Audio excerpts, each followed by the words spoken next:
Suamiku pewaris utama. Bab 121. Sangat memuaskan. Apakah kalian sudah siap? Tanya Evan dengan suara keras. Kami sudah siap, Komandan. Jawab anak buahnya serempak dan semangat. Kalau begitu, berangkat. Teriaknya mantap. Di tempat lain, seorang laki-laki berperawakan tegap serta bertato, terlihat sedang berjalan tergesa-gesa, memasuki markas kelompok jalanan miliknya. Waktu itu dia baru saja kembali dari kota lain, karena mendapat kabar bahwa banyak anak buahnya tertangkap, maka dia buru-buru kembali ke kota S untuk memastikan berita itu. Jam pada saat itu sudah menunjukkan pukul 10:51 malam. Cuaca mendung tidak menjadi halangan baginya untuk mendatangi markasnya. Sesampainya di markas itu, dia langsung disambut oleh 50-an anak buahnya yang sedang tugas jaga. Kelompok tersebut dipimpin oleh seorang komandan jaga bernama Maruko. Salam bos. Sapa mereka serempak. Jangan basi-basi lagi. Cepat jawab pertanyaanku. Apa benar seluruh anak buah kita di 8 perusahaan itu telah ditangkap dan dihabisi? Tanya seorang laki-laki bertato dengan nada marah. Benar bos. Bahkan Jarod yang dikenal sebagai anggota terkaya juga sudah mereka bunuh. Jawab anak buahnya berterus terang. Lalu siapa anggota yang masih tersisa dan belum terendus keberadaannya? Tanya orang itu lagi. Mereka sudah tertangkap semua. Kemungkinan sudah dihabisi oleh mereka. Ini aneh. Mereka sudah dilatih agar tetap diam walau disiksa sekuat apapun. Tapi kenapa bisa terbongkar penyamarannya? Respon laki-laki tersebut penasaran. Saya juga kurang tahu bos. Tapi kemungkinan ada di antara mereka yang telah berkhianat. Kurang ajar. Sia-sia saja usaha kita selama 5 tahun ini, kalau akhirnya ketahuan. Teriak orang tersebut bernada kesal, marah dan geram. Ini pasti ada yang membocorkannya. Teriaknya lagi semakin kuat. Maaf bos Teja. Menurut mata-mata kita ini, semua gara-gara si bacot bersama anak buahnya itu. Ada apa dengan mereka, dan apa yang mereka lakukan? Respon Teja penasaran.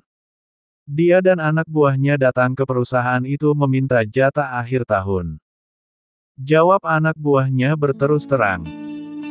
Bukankah waktunya masih 2 minggu lagi, tapi kenapa dia berani mendahului kita? Kalau untuk masalah itu saya kurang tahu bos. Lalu di mana dia sekarang? Mereka sudah ditangkap dan kemungkinan juga sudah dihabisi oleh pihak lawan. Sial. Sial. Sial. Dasar orang-orang bodoh. Maki Teja kesal. Cepat bangunkan mereka yang sedang tertidur, dan segera kumpulkan mereka di Siola. Malam ini juga kita hancurkan markas para pengawal itu. Gara-gara mereka, semua lumbung emas kita hilang, dan penghasilan kita telah berkurang. Aku ingin mereka tahu, bahwa kelompok kita tidak bisa dibuat main-main. Maaf bos. Mereka terdiri dari orang-orang kuat, sedangkan kita. Plak. Ark. Dasar tak berguna. Sejak kapan kau menjadi penakut seperti ini? Bentak Teja marah. Tapi bos. Buk.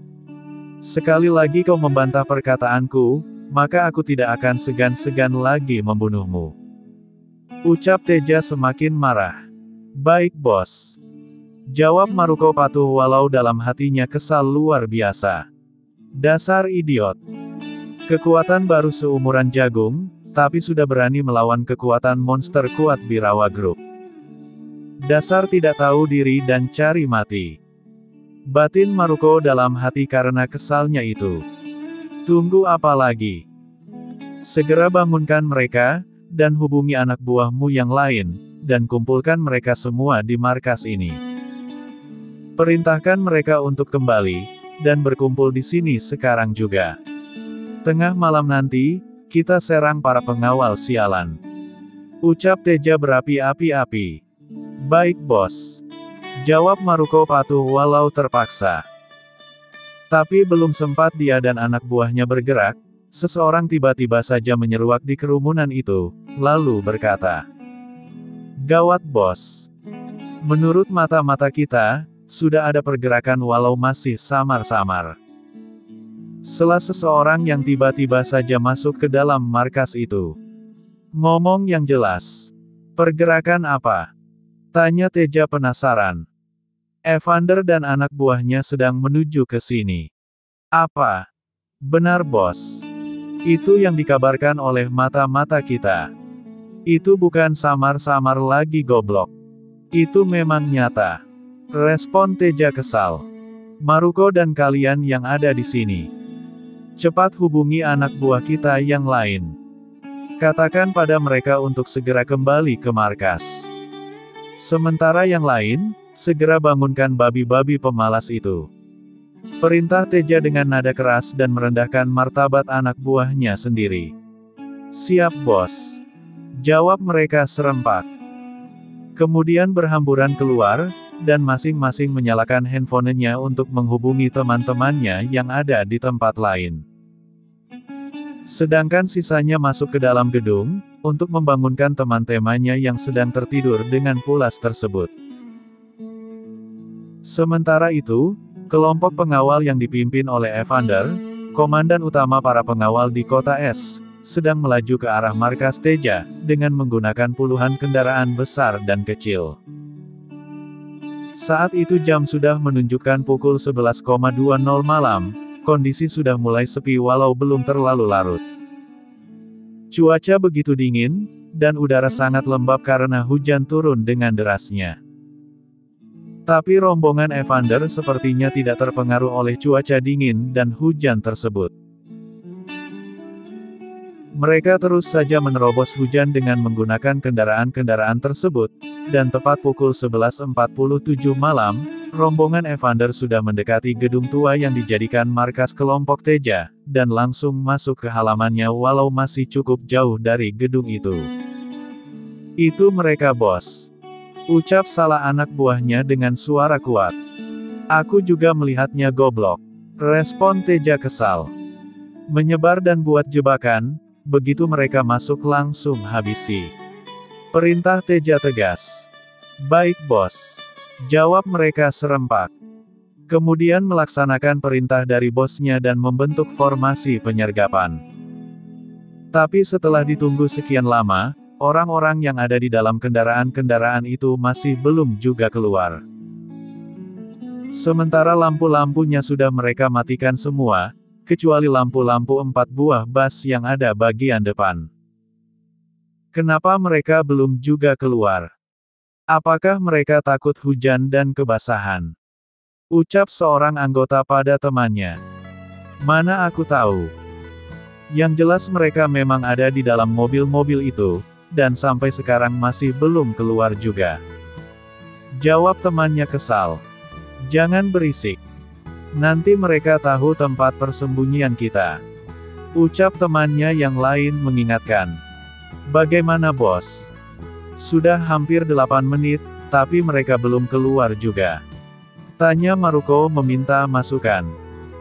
"Kita tunggu saja beberapa menit lagi, kalau mereka tidak keluar juga, kita tembaki mobil-mobil itu," jawab Teja cepat. "Tapi jarak mobil-mobil itu cukup jauh bos, kita tidak bisa melihat penumpangnya dari sini," sambut Maruko pesimis. "Kalau begitu kita tunggu saja sampai hujan ini reda," jawabnya enteng. Kemudian melanjutkan pengamatan dengan menggunakan teropong inframerah, walau tidak bekerja maksimal, karena hujan turun dengan derasnya. Sementara itu di bagian lain, lebih dari 150 orang terlihat sedang mengendap-endap menuju arah bangunan tua itu, tapi mereka tidak datang melalui arah depan, melainkan dari arah samping juga belakang gedung. Komandan Lamon, "Bawa 50 anak buahmu untuk memutari gedung ini, dan cari pintu atau jendela untuk dibuka. Setelah terbuka, masuki gedung dan buka pintu belakang ini dari dalam." Pintu ini begitu kokoh dan tidak bisa dibuka dari luar. Perintah Barga pada komandan bawahannya. Baik. Jangan lupa. Pastikan keadaan aman, dan cari siapa tahu ada jebakan di dalam gedung ini. Keselamatan anak buah kita lebih utama dari apapun. Perintah tegas Barga pada komandan bawahannya. Siap komandan. Jawab Lamon patuh. Kemudian melaksanakan perintah tersebut dengan cepat. Tak lama kemudian, 51 orang itu sudah menemukan sebuah jendela berukuran lebar, yang kondisinya tidak begitu kuat, malah terlihat sudah sangat rapuh. Hanya dengan sekali dorong, jendela rapuh tersebut sudah terbuka, dan segera memperlihatkan sebuah ruangan yang cukup luas tapi gelap. Cepat periksa ruangan ini. Dan temukan apakah ada orang di dalamnya. Baik komandan.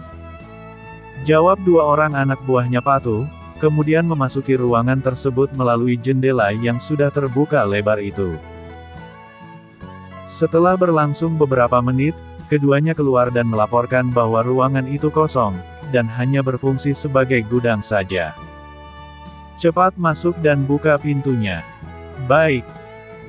Jawab anak buah Lamon patuh, kemudian membuka pintu tersebut dengan mudah karena pintunya dibiarkan tidak terkunci.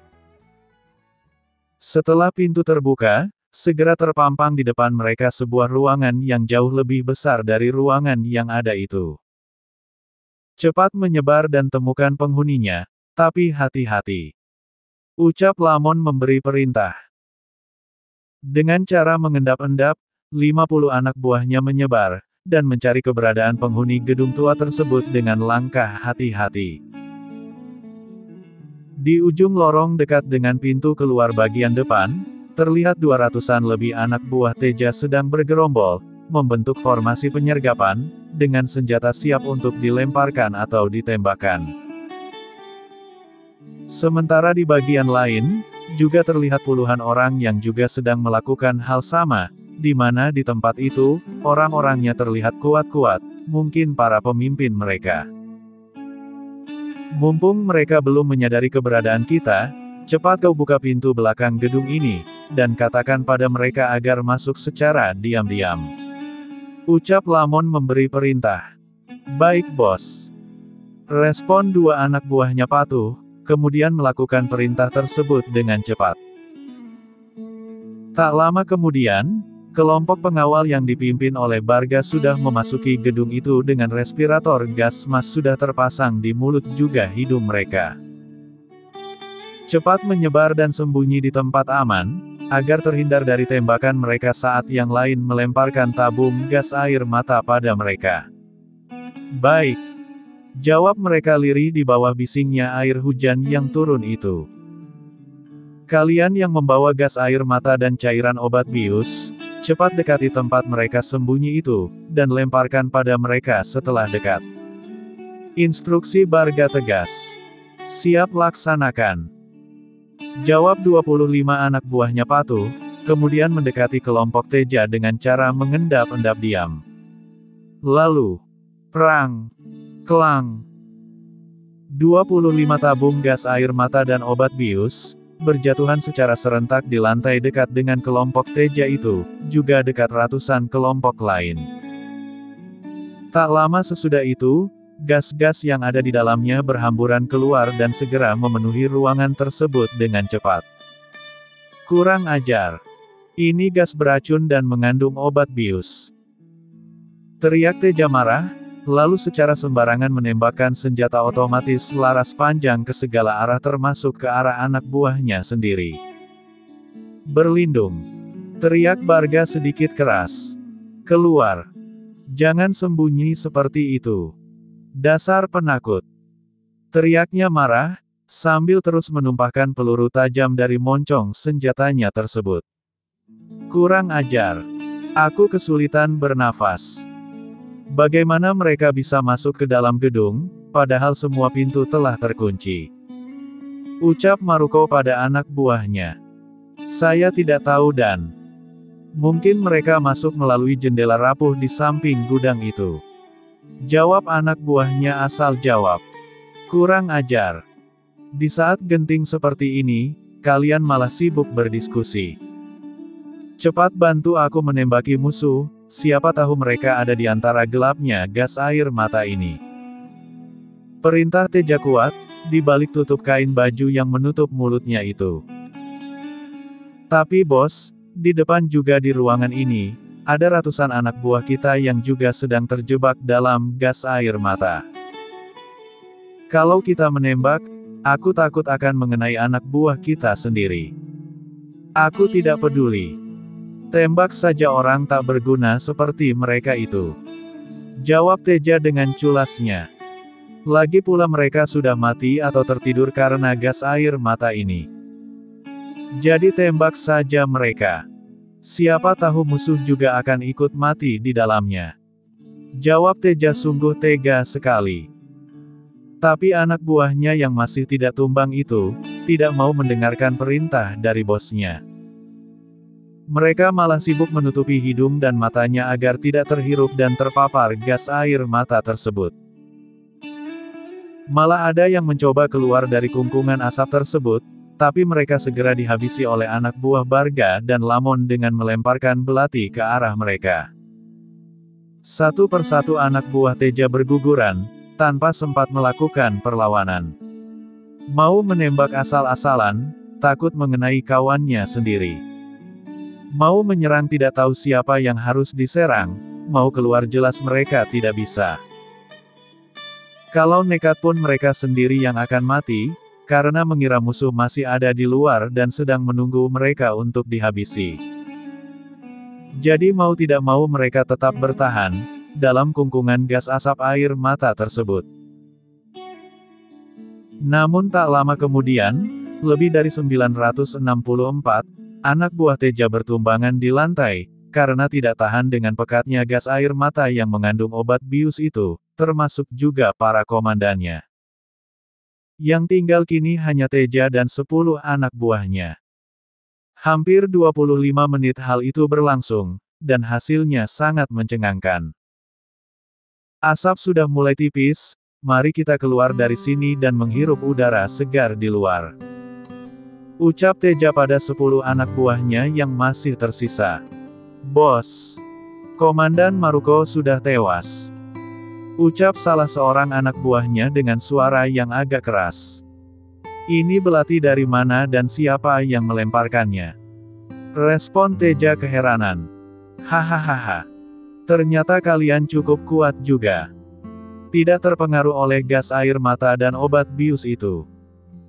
Sambut seseorang yang tiba-tiba saja muncul dari balik tembok, dan masih mengenakan respirator gas mask di mulut dan hidungnya.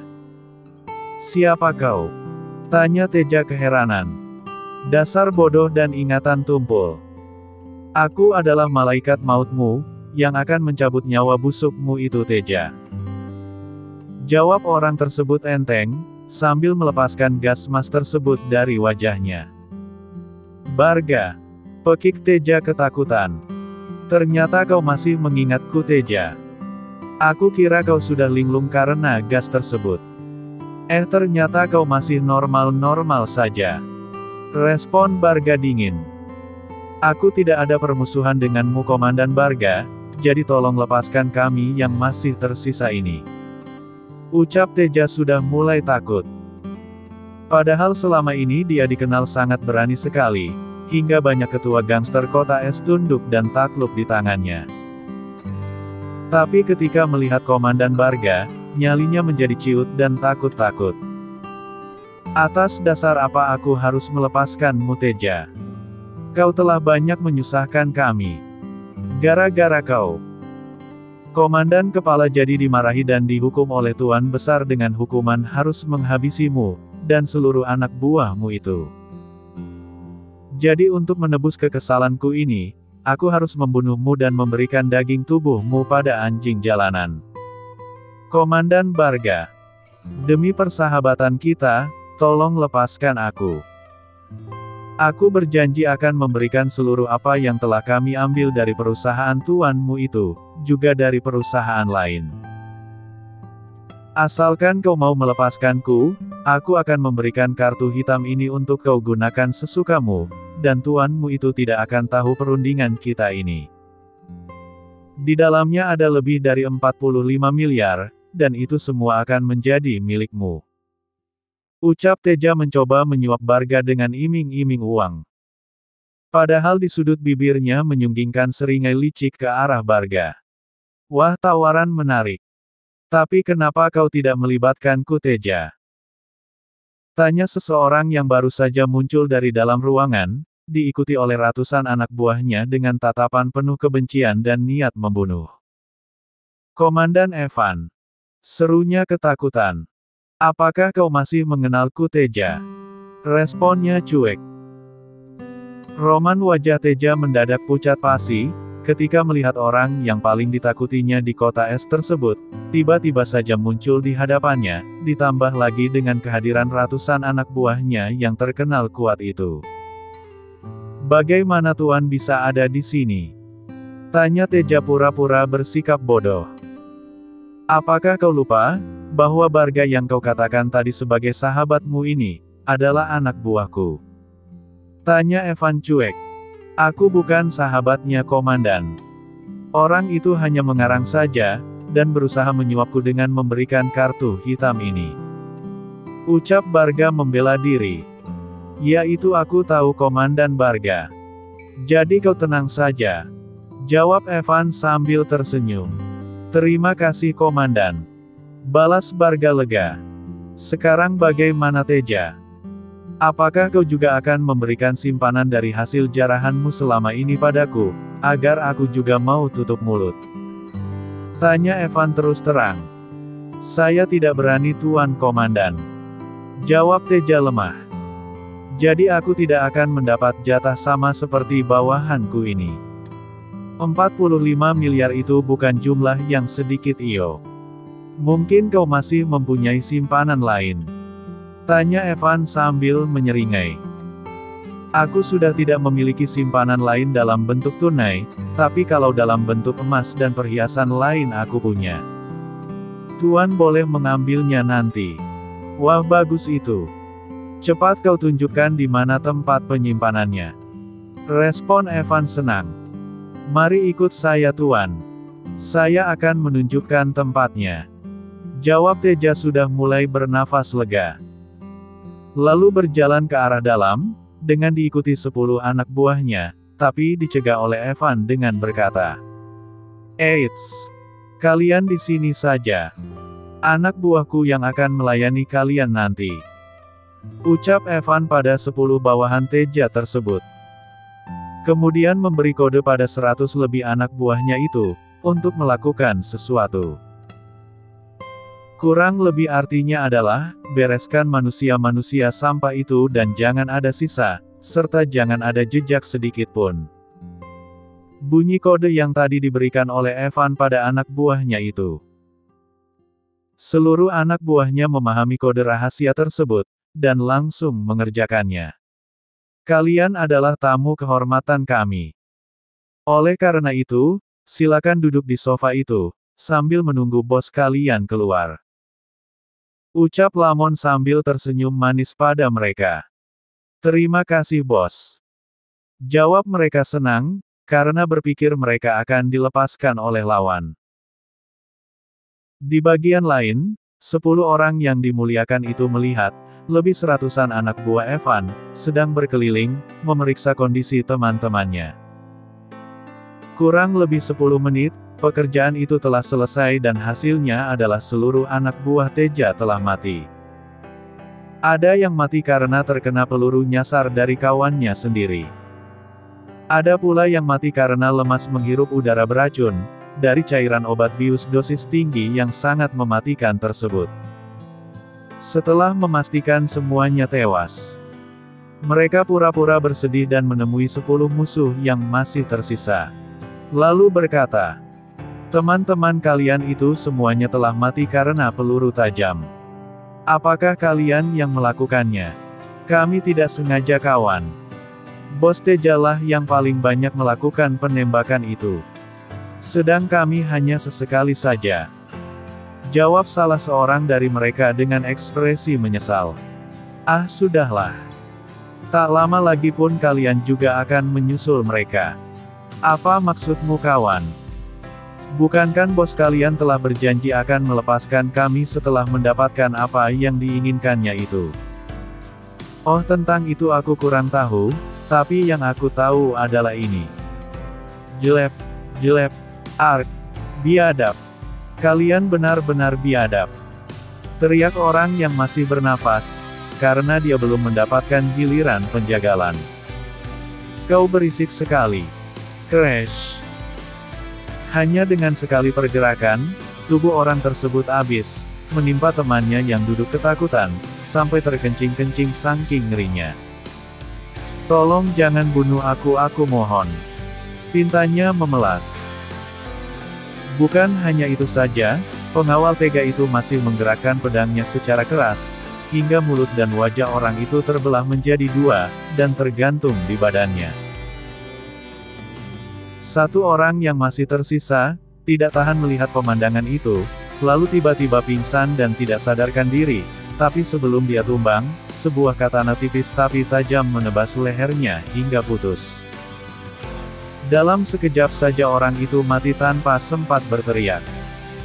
Kini pemandangan di tempat itu menjadi begitu mencekam, tapi bagi mereka hal itu biasa-biasa saja. Bereskan jasad-jasad kotor ini dan siram dengan minyak. Nanti setelah komandan kita keluar baru kita bakar tempat ini. Perintah tegas Lamon pada anak buahnya.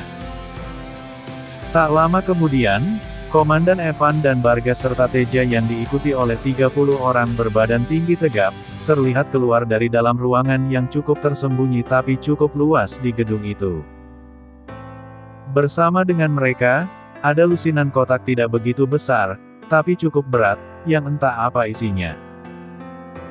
Setelah mereka sampai di ruangan eksekusi tersebut, sontak saja Teja menjadi sangat terkejut, dan bertanya. Apa maksudnya ini Tuan, kenapa mereka dibunuh? Tanya Teja keheranan serta takut-takut.